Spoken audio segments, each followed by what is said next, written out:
Sobre o investidor em ações de dividendos. Vamos comentar hoje sobre renda passiva, o que é, como gerar e também sobre alguns pontos muito interessantes. Algumas ideias desse vídeo estão nesse livro, O Investidor em Ações de Dividendos, que foi feito pelo Orleans Martins e o Felipe Pontes, e o link do livro está na descrição do vídeo. E vale muito a pena ler, porque é um livro focado em dividendos na Bolsa Brasileira e é bem atualizado, até porque ele foi feito recentemente. Então bora lá, o primeiro ponto sobre renda passiva, que é o que todo mundo busca, principalmente para quem investe na parte de ações ou fundos imobiliários ou também em outras classes de ativo. Ela é obtida sem a necessidade de esforço contínuo para gerar essa renda passiva. Diferentemente da sua renda ativa, que é a renda oriunda do seu trabalho, você tem que trabalhar praticamente todos os dias para conseguir gerar certa renda para você. E essa renda passiva normalmente é obtida sem a dedicação de muito tempo.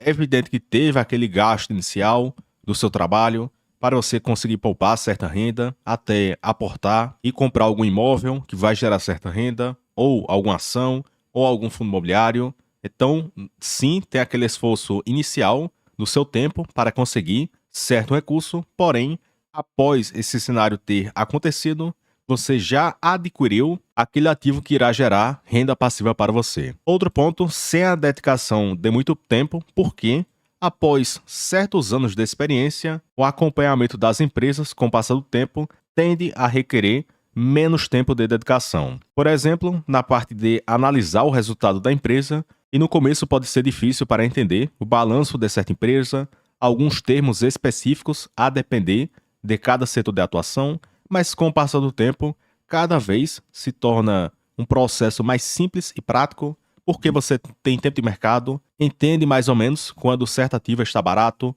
ou caro, quando está atrativo, quando a perspectiva de proventos é positiva, quando a dívida deverá subir ou cair por causa de algum ciclo de investimentos, ou se a empresa é cíclica e se está em um ciclo de baixa ou de alta.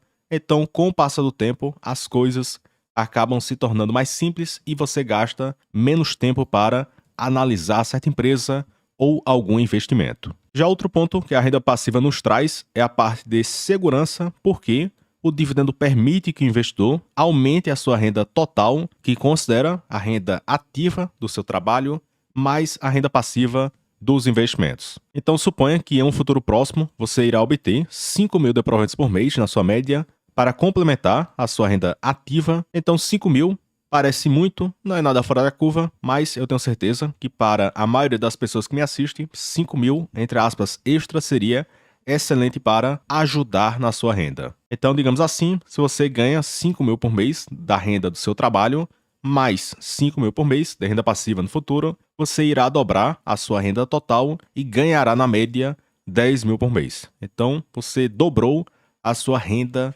do seu trabalho apenas com o crescimento da sua renda passiva com o passar do tempo. Sem contar que tem aquele ponto que o capital estará sendo alocado em bons investimentos, por exemplo, em ações de boas empresas, que a tendência no médio a longo prazo é que aconteça o crescimento do resultado e também no pagamento de proventos. Ou seja, você pode receber hoje 5 mil por mês de proventos na sua média, mas para um futuro próximo essa renda passiva pode aumentar para 5.500, 6 mil, 7 mil, 10 mil por mês por causa do reinvestimento do provento e que você ainda poderá continuar aportando do seu bolso até alcançar certo patamar. Outro ponto sobre o crescimento da renda, a renda passiva pode ser obtida através do aporte do seu bolso ou da reaplicação do provento. Então, é uma regra universal esse ponto, que o dividendo é pago por cada ação que você possui e não pelo valor aplicado. Então, cuidado para não ficar tão vidrado só no patrimônio, principalmente se acontecer algum ciclo de alta, porque você pode obter uma evolução patrimonial, porém, a sua renda passiva pode não crescer na mesma proporção.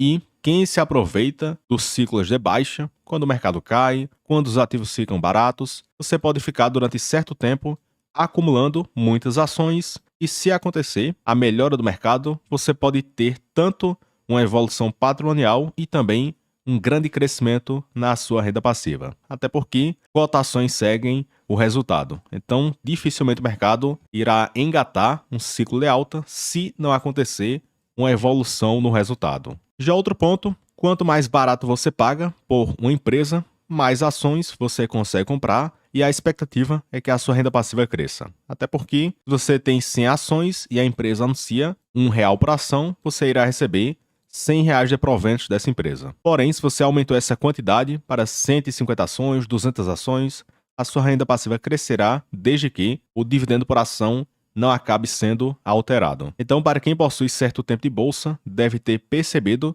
que a sua renda passiva cresce de forma exponencial. No começo cresce 300%, de um ano para outro, depois 200%, 150%, 100%. Então o crescimento realmente é bem acelerado, principalmente no começo. Daí, para quem persiste, você pode conseguir alcançar a sua independência financeira total, ou muito provavelmente você pode reduzir a sua jornada de trabalho. Já outro ponto, dividendos é igual a retorno fácil ou não. Daí porque eu destaquei esse ponto, porque o retorno total para o acionista é dividido entre duas componentes, uma delas, o reinvestimento do dividendo, e outra, a apreciação na cotação. Então, uma forma de conseguir algum retorno consistente vem através do pagamento de dividendos das empresas, já que a apreciação na cotação não é garantida. Então, a empresa pode ser a melhor da bolsa, pode ser acompanhada por 500 analistas, podem ter vários fundos famosos investindo em certo ativo, podem ter bilionários alocando no papel, e mesmo assim a apreciação não será garantida nessa empresa. Mas o dividendo é quase que garantido, desde que a empresa apresente lucros, tenha uma boa geração de caixa, dívida controlada, e esse ponto vocês podem encontrar facilmente em várias empresas. E o terceiro ponto, até o momento, o dividendo é isento de imposto de renda, então você irá obter uma parte do seu investimento sendo retornado de forma isenta de imposto de renda e com baixo custo, porque se você fosse vender uma posição com lucro, você teria que pagar impostos, taxas da B3, o spread, ou seja, aquela diferença entre a cotação de compra e a cotação de venda, e também a corretagem. Então, com esse giro, você pode perder uma parte relevante do capital investido, enquanto na parte de dividendos é isento e você reinveste com um baixo custo. Já sobre essa importância do dividendo para o retorno ao acionista, temos esse estudo que envolve Ibovespa de longo prazo, de 99 até 2019, e perceba que 10 mil se transformariam em 97 mil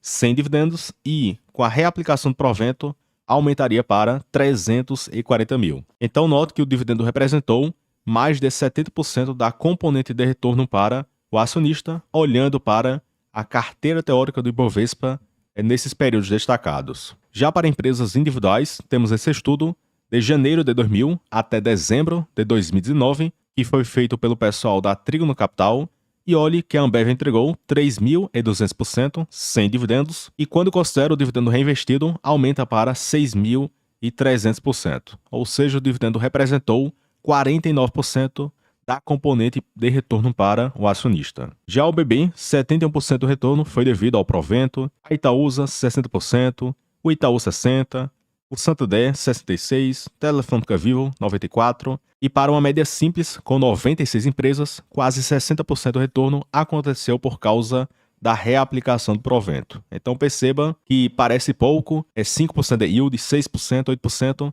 mas quando você considera isso, em uma janela de longo prazo, o retorno aumenta bruscamente, perceba aqui de 1.800% para 6.000%, o que seria uma multiplicação imensa do seu capital investido. Até porque, coloque o que você possui hoje, e se você conseguisse um retorno de 1.000%, 5.000%, fora os novos aportes que irão acontecer. Outro ponto, olhando aqui para uma janela de 10 anos, eu retirei essa foto do site Investor 10 e vocês podem conferir vários dados de empresas. Por exemplo, a BB Seguridade, que é um braço de seguros do Banco do Brasil, ela possui um dividendo médio de 6,9% e o dividendo atual é de 8,6%. Fora que a empresa nunca falhou no pagamento de proventos desde o seu IPO, que acho que aconteceu em 2013 ou em 2014. Outro ponto, no Investor 10 mostra o retorno total com dividendos, que foi de 181%, o que ficou levemente acima do Ibov de 170% no período. Porém, se retirar o provento,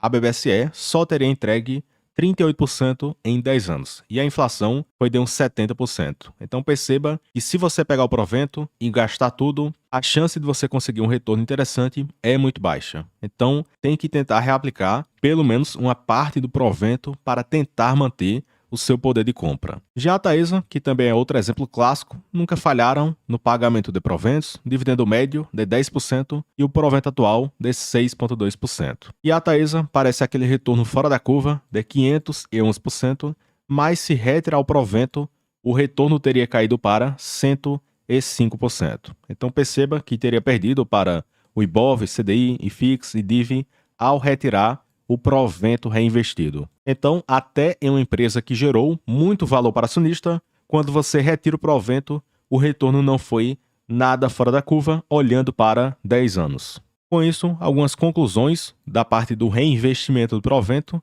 vimos que no médio a longo prazo, o dividendo representa uns 60% a 70% da componente de retorno para acionista, enquanto a apreciação da cotação representa a outra componente menor. E o que o mercado mais prega é que você tem que encontrar a grande tacada que vai gerar aquele retorno absurdo, mas na prática, quando você coloca janelas de médio a longo prazo, o dividendo acaba se tornando a principal componente de retorno para o acionista. E praticamente eu não vejo ninguém comentando esse ponto. E ainda tem aquele terceiro ponto, que a apreciação na cotação não é garantido. Pode falar qualquer coisa da empresa, pode falar que é boa e etc., mas esse ponto de se apreciar na cotação não é garantido. Enquanto isso, na primeira aula dessa série, vimos que o dividendo foi bem mais persistente ao passar do tempo. Então, mesmo que aconteça algum cenário turbulento, a sua carteira ainda deverá gerar uma boa renda passiva.